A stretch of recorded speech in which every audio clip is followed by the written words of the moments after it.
नमस्कार दोस्तों, स्वागत है आपका न्यू डिस्कशन में। आइए डिस्कस करते हैं आज का करंट अफेयर्स। विश्व मृदा दिवस के बारे में दिया है। हर साल 5 दिसंबर को विश्व मृदा दिवस मनाया जाता है। सबसे पहले इसकी शुरुआत कहाँ से हुई? 2002 में शुरुआत हुई थी। 2002 में कैसे शुरुआत हुई थी? 2002 में अंतर्राष्ट्रीय मृदा विज्ञान संघ के द्वारा इसे प्रस्तावित किया गया था। किसको प्रस्तावित किया गया था? टिकाऊ मिट्टी के प्रबंधन करने के लिए। इसको समर्थन किसका मिला था? फूड एग्रीकल्चर ऑर्गेनाइजेशन द्वारा इसको समर्थन मिला था।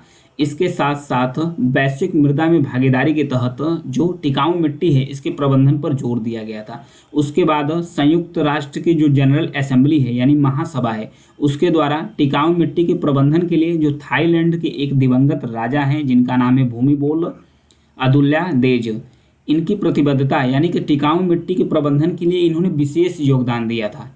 इन्हीं के याद में हर साल 5 दिसंबर को विश्व मृदा स्वास्थ्य दिवस के रूप में मनाया जाता है। हालांकि इसे स्टार्ट कब किया गया था? पहली बार इनके याद में 5 दिसंबर 2014 को इसे स्टार्ट किया गया था। पहली बार आधिकारिक रूप से इसे घोषित किया गया था। किसके द्वारा? जो संयुक्त राष्ट्र जनरल असेंबली है। किसके याद में? जो थाईलैंड के दिवंगत राजा हैं यानी कि जो मर चुके हैं, जिनका नाम है भूमिबोल अदुल्यादेज, क्योंकि मिट्टी के प्रबंधन के लिए इन्होंने विशेष काम दिया है। इस बार की जो थीम है 2023 की, मिट्टी और पानी। थीम क्या है? मिट्टी और पानी जीवन का स्रोत है। मिट्टी और पानी जीवन का स्रोत है, ये थीम है, इसके बारे में दिया है। तो मिट्टी बनती कैसे है इसके बारे में जान लेते हैं। सबसे पहले एक शब्द है टिकाऊ मृदा। टिकाऊ मृदा, इसके बारे में जानते हैं। कहते हैं कि मृदा यानी कि मिट्टी का ऐसा यूज, हम इसका इस प्रकार से एग्रीकल्चर करते हैं, इस प्रकार से खेती करें कि ताकि जो मृदा की यानी कि मिट्टी की जो उर्वर क्षमता है ये आने वाली पीढ़ियों के लिए बरकरार रहे। यानी कि जो मृदा है ये पलूषित न हो, ये डिग्रेड न हो, ये आने वाली पीढ़ियों के लिए बरकरार रहे, तो इसे बोलते हैं टिकाऊ मृदा। तो मिट्टी बनती कैसे है? सबसे पहले थोड़ा सा इसका बेसिक चीज़ जान लेते हैं, मिट्टी का निर्माण कैसे होता है। कहते हैं कि जो बड़े बड़े चट्टान होते हैं, तो ये जो चट्टानी संरचना होती है, चट्टानी संरचना का जब विखंडन होता है, जब इसका विखंडन होता है तो टूट कर जब छोटे छोटे टुकड़े में चट्टान गिरते हैं, प्लस इसके नीचे जो वनस्पति होती हैं, जो वनस्पतियाँ होती है, पेड़ होते हैं, जो भी झाड़ियाँ होती हैं, इसके नीचे दब जाती है तो वो सड़ती हैं कई सालों बाद। तो धीरे धीरे ये चट्टानी संरचना, टुकड़े जो चट्टान के और उसके बाद जो वनस्पतियाँ हैं, ये दोनों मिलकर बनाते हैं क्या? मिट्टी। क्या बनाते हैं? मृदा। तो ऐसे ही बनता है मृदा का निर्माण, जिसमें जीवाश्म का धीरे धीरे विकास होता है। तो ये था विश्व मृदा दिवस के बारे में। आगे बढ़ लेते हैं। भारत 2030 तक बनेगा विश्व की तीसरी सबसे बड़ी अर्थव्यवस्था।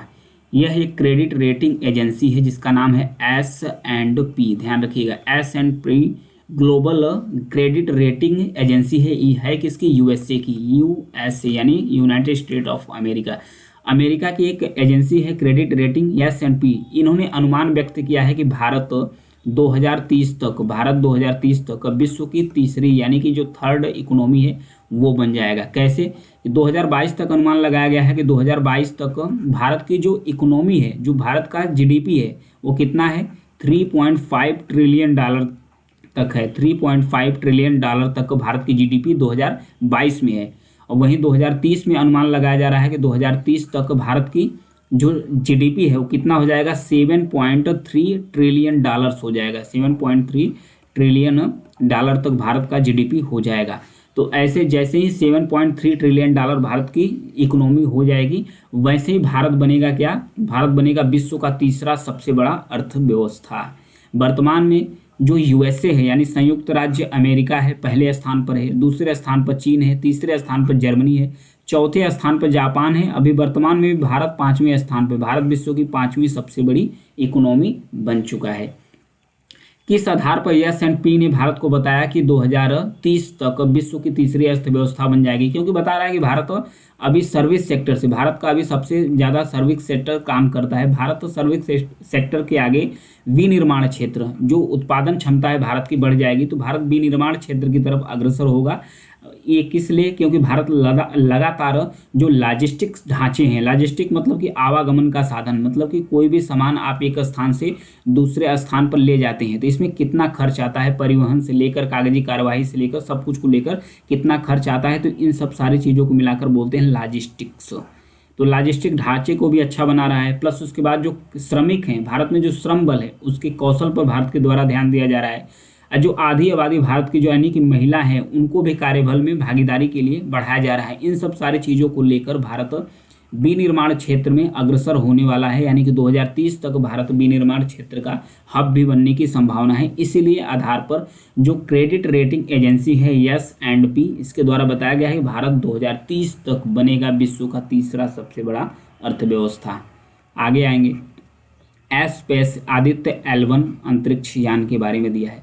सूर्य का पता लगाने के लिए सितंबर में लॉन्च किया गया था, यानी कि 2 सितंबर को लॉन्च किया गया था आदित्य L1 मिशन।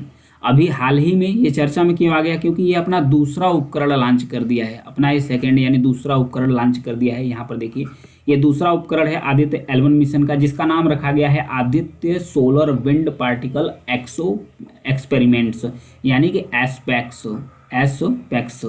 क्या है, Aditya solar wind particle experiments, इसको एक्टिव कर दिया है। दूसरा उपकरण अभी एक्टिव हो चुका है। तो आइए इसके बारे में जानते हैं कि ये काम किस तरीके से करेगा।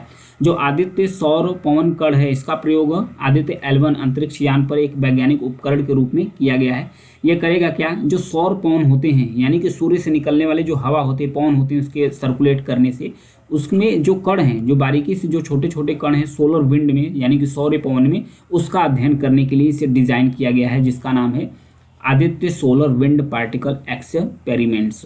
इसमें 2 प्रकार के सिस्टम लगे गए हैं, डिजाइन किया गया है। इसमें एक है सोलर विंड आयन स्पेक्ट्रोमीटर, यानी कि स्विस लगाया गया है, Swiss solar wind ion spectrometer लगाया गया है। ये काम क्या करेगा, इसका काम है कि जो आवेशित कण हैं, जो भी आवेशित कण हैं कोरोना यानी सूर्य के बाहर, उसका अध्ययन करने के लिए इसे डिजाइन किया गया है। और दूसरा है स्टेप, दूसरा उपकरण इसमें लगाया गया है स्टेप, जिसे कहेंगे कि super thermal energetic particle steps.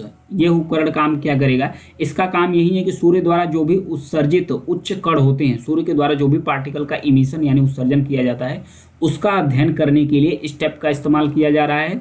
और उसके बाद सोलर विंड में जो आयन्स हैं उसका जांच करने के लिए जो स्विस है इसका इस्तेमाल किया जा रहा है। तो ध्यान रखिएगा, जो एस्पेक्स यानी कि सूर्य का जो दूसरा उपकरण है आदित्य L1 मिशन का, उसे लॉन्च कर दिया गया है Aditya solar wind particle experiments के रूप में। हालांकि जो आदित्य L1 मिशन है ये सूर्य के कोरोना, सूर्य का जो बाहरी आवरण है उसका अध्ययन करने के लिए भारत का लॉन्च किया गया पहला अंतरिक्ष यान है आदित्य L1 मिशन। तो ये था इसके बारे में। नेक्स्ट बढ़ेंगे, सर्वेक्षण पोत के बारे में दिया है। यहाँ पर देखिए सर्वेक्षण पोत संध्याक, इसका नाम क्या है, संध्याक।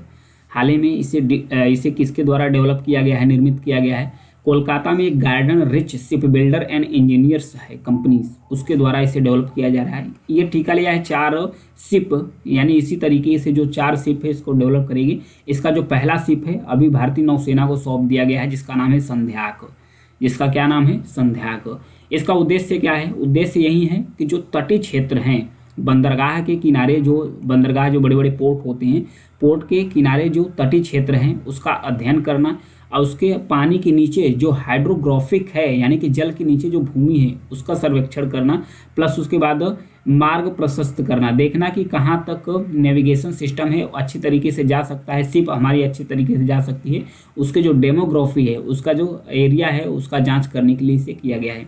इसका संचालन क्षेत्र क्या होगा, जो विशिष्ट आर्थिक क्षेत्र है वहाँ तक ये जा सकता है, मतलब कि जो लगभग 200 नॉटिकल मील तक ये सफ़र कर सकता है। डेटा संग्रहण, इसमें एक ऐसा डिवाइस और सिस्टम भी लगा गया है कि ये डेटा को भी कलेक्ट करता है। डेटा कलेक्ट मतलब कि जहाँ जहाँ जाएगा, जहाँ जहाँ इसे संचालित किया जा रहा है, प्लस उसके बाद समुद्र के बारे में जो भी एक्टिविटीज़ है उसके बारे में जो भी जानकारी होगी वो डेटा अपने अंदर स्टोर करके रखेगा। तो ये सर्वेक्षण पोत है संध्याक, ये पहली है जिसको डेवलप किया गया है कोलकाता में, garden rich ship builder engineers के द्वारा डेवलप किया गया है। इसमें हाइड्रोग्राफिक उपकरण लगे गए हैं। हाइड्रोग्राफिक उपकरण मतलब कि जो पानी के अंदर जो भी, चाहे उसकी भूमि है, चाहे जो भी उसमें खनिज पदार्थ हो, जो भी चीज़ें हैं उसके अंदर, उसको वो करने के लिए, मतलब उसका सर्वेक्षण करने के लिए इसे डेवलप किया गया है। संचालक शक्ति, इसमें 2 डीजल इंजनों द्वारा संचालित किया गया है। इसमें डबल डीजल इंजन लगी है। रफ्तार इसकी 18 समुद्री मील से अधिक गति है इसकी। जहाज में लागत के हिसाब से बताया जा रहा है कि जो 80% इसकी जो सामग्री है इसे बनाने में, इस शिप को बनाने में 80% सामग्री स्वदेशी यानी भारत की ही लगी है। इसलिए भारत धीरे धीरे आत्मनिर्भरता की तरफ भी बढ़ रहा है। तो याद रखिएगा संध्याक के बारे में। माउंट मेरापी इसके बारे में थोड़ा सा एक पहली वीडियो हमारे चैनल पर पड़ी है, आप देख सकते हैं थोड़ा डिटेल से। यहाँ पर देखिए माउंट मेरापिड्स, यह एक ज्वालामुखी पर्वत है। ज्वालामुखी पर्वत है, इसकी ऊंचाई कितनी है? 2911 मीटर ऊंचा पर्वत है। इसका एरप्शन हुआ है, इसका इरप्शन लगातार इसमें हुआ था। तो अभी बताया जा रहा था कि जो 11 पर्वतारोही हैं उसकी मृत्यु हो गई है। ये जो जावा प्रायद्वीप है, यहाँ पर देखिए जो इंडोनेशिया का जावा प्रायद्वीप है वहाँ पर स्थित है माउंट मेरापी। ये जो इंडोनेशिया की सबसे सक्रिय ज्वालामुखी है, इंडोनेशिया की सबसे सक्रिय ज्वालामुखी है। हाल ही में अभी इसमें उद्गार चल रहा है। तो जितनी इसकी ऊंचाई है, इससे 3 किलोमीटर ऊंचाई तक इसकी जो राख और धूल है ऊपर तक लावा जा रहे हैं। तो ये इसलिए चर्चा में आ गई थी। इसकी अच्छी से और वीडियो पड़ी है, देख सकते हैं। जीपीएस के बारे में दिया है, जीपीएस कैसे काम करता है। सबसे पहले तो जो जीपीएस है जिसे बोलते हैं ग्लोबल पोजीशनिंग सिस्टम यानी जीपीएस, यह 1973 में अमेरिका का जो रक्षा डिपार्टमेंट है, यानी अमेरिका का है यह जीपीएस, रक्षा डिपार्टमेंट द्वारा जीपीएस को पृथ्वी का परिक्रमा करने के लिए, यानी कि जो अर्थ है इसकी परिक्रमा करने के लिए इसे डेवलप किया गया था। इसमें जो जीपीएस है इसमें 24 सैटेलाइट्स लगाए गए हैं। सैटेलाइट यानी जो उपग्रह हैं, 24 उपग्रह इसमें लगाए गए हैं, जो ग्राउंड कंट्रोल स्टेशन उपयोगकर्ता उपकरणों के नेटवर्क के माध्यम से स्थान की जानकारी प्रदान करता है। तो ये मतलब कि लोकेशन को बताने में सबसे अच्छा है, चाहे एग्रीकल्चर से संबंधित हो, चाहे सैन्य से संबंधित लोकेशन हो, चाहे आसमान हो, फिर चाहे धरती हो, चाहे कहीं भी समुद्र हो, हर जगह का जो लोकेशन है ये ट्रैक करके सटीक तरीके से बताता है। ये इसमें टोटल कितने सैटेलाइट्स लगे हुए? 24 उपग्रह लगा। ध्यान रखिएगा, इसमें जो जीपीएस है इसमें 24 उपग्रह लगे गए हैं। ये पृथ्वी की 6 कक्षा, जैसे ये पृथ्वी हो गई, ये कक्षा ये हो गई, ये दूसरी कक्षा हो गई, ये तीसरी कक्षा हो गई, ये चौथी कक्षा, 5वीं 6वीं, मतलब कि 6 कक्षा है। 6 कक्षाओं में ये अलग अलग जो इसके सैटेलाइट्स हैं यानी उपग्रह हैं ये चक्कर लगाते रहते हैं। और उसके बाद पृथ्वी संबंधित और उसके बाद जल से संबंधित या वायुमंडल से संबंधित जो भी डाटा है वो उसका सटीक लोकेशन बताने में काम करता है। तो वहीं दुनिया भर के जितने भी ग्लोबल नेविगेशन सैटेलाइट्स है, जैसे कि ग्लोनास हो गया, ग्लोनास रसिया का है, गैलीलियो हो गया, गैलीलियो यूरोपियन यूनियन का है, बेइडो ये चाइना का है, ये सब जीपीएस है, यानी कि जो ग्लोबल पोजिशनिंग सिस्टम है अमेरिका का जीपीएस, इसके साथ मिलकर काम करते हैं। वहीं भारत अपना खुद का स्वदेशी एक नेविगेशन सिस्टम विकसित किया है जिसका नाम रखा है भारत नाविक। भारत का जो स्वदेशी नेविगेशन प्रणाली है उसका नाम है नाविक। इसमें रुबिडियम परमाणु घड़ी लगी हुई है। ध्यान रखिएगा, रुबिडियम परमाणु घड़ी की सबसे बड़ी खासियत पता है क्या होती है? इसकी खासियत होती है कि जो समय होता है उसको सटीक बताती है। समय परमाणु घड़ी बहुत ही सटीक, सबसे सटीक परमाणु घड़ी ही बताती है। तो रुबिडियम परमाणु घड़ी इसमें लगी हुई है। इसके साथ साथ 7 उपकरण भी लगे हुए हैं, 7 उपग्रह यानी कि सैटेलाइट्स इसके साथ लगे हुए हैं, जो भारत का नेविगेशन सिस्टम है जिसका नाम है नाविक। ये अलग तरीके से काम करता रहता है। आगे बढ़ेंगे। शीतलन क्षेत्र से उत्सर्जन कम करने के लिए कार्य योजना, एक एक्शन प्लान तैयार किया गया है। किसके द्वारा? संयुक्त राष्ट्र पर्यावरण कार्यक्रम के द्वारा। संयुक्त राष्ट्र यानी कि UNEP, United Nation environment programme, United Nation environment programme यानी कि इसके द्वारा एक एक्शन प्लान तैयार किया गया है, कार्य योजना। किस लिए? कि जो शीतलन क्षेत्र है, जो कूलिंग क्षेत्र है, उसमें जो उत्सर्जन होता है उसको कम करने के लिए इसका अनुमान क्या रखा गया है? लक्ष्य रखा गया है कि 2050 तक, ध्यान रखिएगा, 2050 तक जो ग्रीन हाउस गैस है इसके उत्सर्जन को घटाकर कितना कर देना है? 60% तक कर देना है। ध्यान रखिएगा, एक फैक्ट ये इंपॉर्टेंट है, 2050 तक जो ग्रीन हाउस गैस है उसका उत्सर्जन कम करके कितना कर देना है? 60% तक कर देना है। यह किस लिए लगाया गया है? क्योंकि देखिए जो तापमान बढ़ रहे हैं, जो टेम्परेचर्स बढ़ रहे हैं लगातार, प्लस उसके बाद जो भोजन होते हैं, फूड होते हैं, उसकी गुणवत्ता को बनाए रखने के लिए इसका इस्तेमाल किया जाता है, कूलिंग सिस्टम का इस्तेमाल किया जाता है। कूलिंग सिस्टम का इस्तेमाल किस प्रकार किया जाता है? जैसे अधिक गर्मी है तो लोग क्या लगाते हैं? एसी लगाते हैं। और फिर उसके बाद सामान को ठंडा रखने के लिए, सब्जी या भोजन को ठंडा रखने के लिए रेफ्रिजरेटर का भी इस्तेमाल करते हैं। बड़ी बड़ी मील में भी क्या इस्तेमाल करते हैं? जो भी बीज होते हैं उसको सुरक्षित रखने के लिए रेफ्रिजरेटर, फ्रीजर, ये सब सारी चीज़ों का इस्तेमाल करते हैं। जब इस्तेमाल करते हैं तो इन सारे उपकरणों में लगा होता है क्या? इस सबसे पहले तो ये कार्बन डाइऑक्साइड का भी उत्सर्जन करते हैं इन सब उपकरण, प्लस उसके बाद इसमें जो क्लोरोफ्लोरोकार्बन लगा है, हाइड्रोफ्लोरोकार्बन लगा है, हाइड्रोफ्लोरोकार्बन लगा है, ये उत्सर्जन करते हैं। तो जो हाइड्रोफ्लोरोकार्बन है ये अगर वायुमंडल में उत्सर्जित होता है तो जो समताप मंडल में ओजोन लेयर है, समताप मंडल में जो ओजोन लेयर है उसको क्षय करता है। अगर ओजोन मंडल का क्षय होगा तो पृथ्वी पर जो अल्ट्रावायलेट किरणें हैं सूर्य से निकलने वाली वो आएगी, तो पृथ्वी पर बहुत ही घातक बीमारी जैसे त्वचा कैंसर और मोतियाबिंद जैसे बीमारियों उत्पन्न करती हैं। इन सब सारे चीज़ों को ध्यान में रखते हुए जो ये संयुक्त राष्ट्र पर्यावरण कार्यक्रम है उसके द्वारा जो शीतलन क्षेत्र है यानी कि जो कूलिंग सिस्टम है, जो ठंडा रखता है भोजन को, सब कुछ रखता है, टेम्परेचर मेंटेन करता है, इन सब उपकरणों से जो उत्सर्जन होते हैं ग्रीन हाउस उत्सर्जन उसको कम करने का टारगेट रखा गया है। एक है मॉन्ट्रियल प्रोटोकॉल्स, ध्यान रखिएगा। मॉन्ट्रियल प्रोटोकॉल 1987 में इसे साइन किया गया था, इस्टाब्लिश किया गया था 1987 में। यह है क्या, जो ओजोन लेयर को डिप्लीट करने वाली यानी कि उसे कम करने वाली जो उत्सर्जन होता है, जैसे कि पदार्थ होता है जैसे कि हाइड्रोफ्लोरोकार्बन होता है, इनको चरणबद्ध तरीके से कम करने के लिए यानी कि 2047 तक इसका टारगेट रखा गया है। 2047 तक इसे 80% तक घटा देना है हाइड्रोफ्लोरोकार्बन को। अभी जो कार्य योजना है, एक्शन प्लान स्टार्ट किया गया है, इसे 2047 से पहले मतलब और तेजी तरीके से जो हाइड्रोफ्लोरोकार्बन है इसे कम करने का टारगेट रखा गया है। तो ध्यान रखिएगा, जो शीतलन क्षेत्र से उत्सर्जन यानी ग्रीन हाउस को कम करने के लिए एक्शन प्लान हाल ही में किसके द्वारा लॉन्च किया गया है, तो किसके द्वारा बताएंगे, संयुक्त राष्ट्र पर्यावरण कार्यक्रम के द्वारा लॉन्च किया गया है। तो आज के लिए इतना ही है। Thank you.